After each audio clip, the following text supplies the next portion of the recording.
Hello, this is Beldorr. I'm going to currently show you my hideout. We'll look at the base hideout first. We'll make an This here is Katarina. This is the hideout I chose. When Katarina's level 1, she only gives you this small area.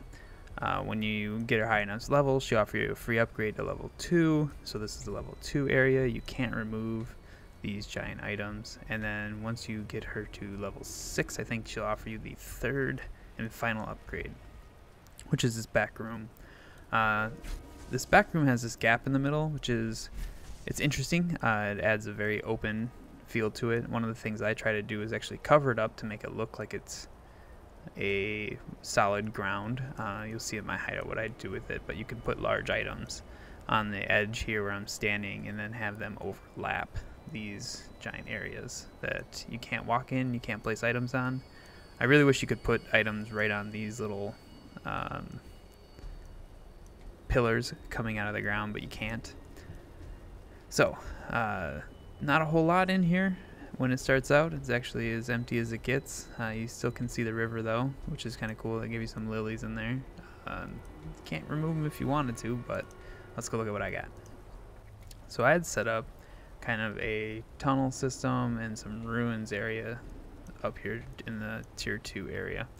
This is kind of a living space. I brought in some exiles to kind of give it some life. You can see there are fishermen. Added some dead fish, some fish that are cooking.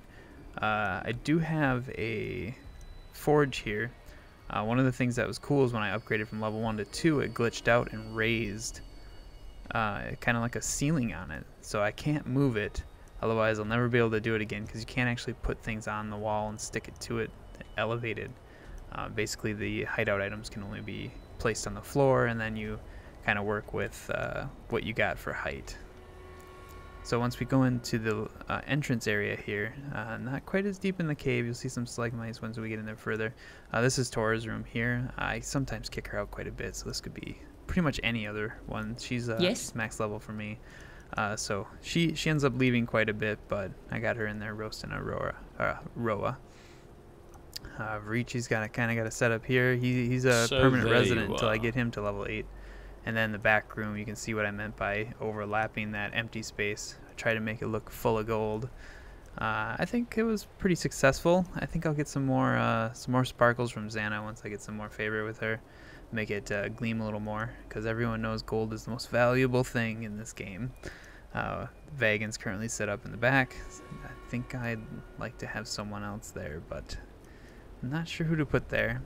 So here is the entrance to the tier 2 area. It's kind of like a lush jungle theme into some ruins. Xana's house is a shack.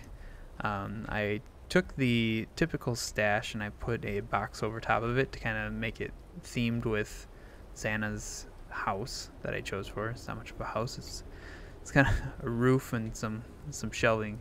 And then here's the map device. So once you have a party over, this is kind of the area they'll probably be focused most on. You can also, there's a guild stash back here. It might not be the best spot for it behind that portal, but I usually don't run into a whole lot of issues with people trying to go to their guild stash while doing maps.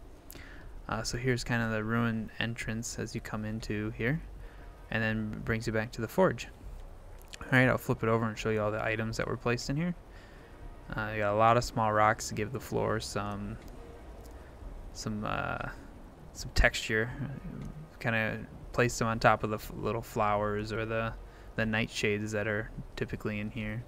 The metal plate flooring here took forever, but it was, I don't know, I really like the way it looks.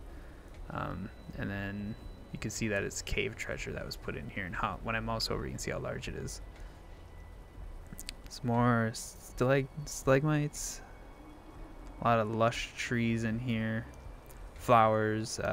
Underneath the skeleton display is actually a bunch of fire pits trying to get as much of that flame, the top end of the flame animations going on, because it's not as strong with just 1 or 2. So I think I got like 5 in there. Let's get that nice roaring flame.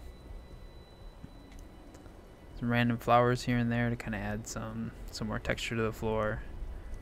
And if you look inside, whoop, changing my exile that I had set up there.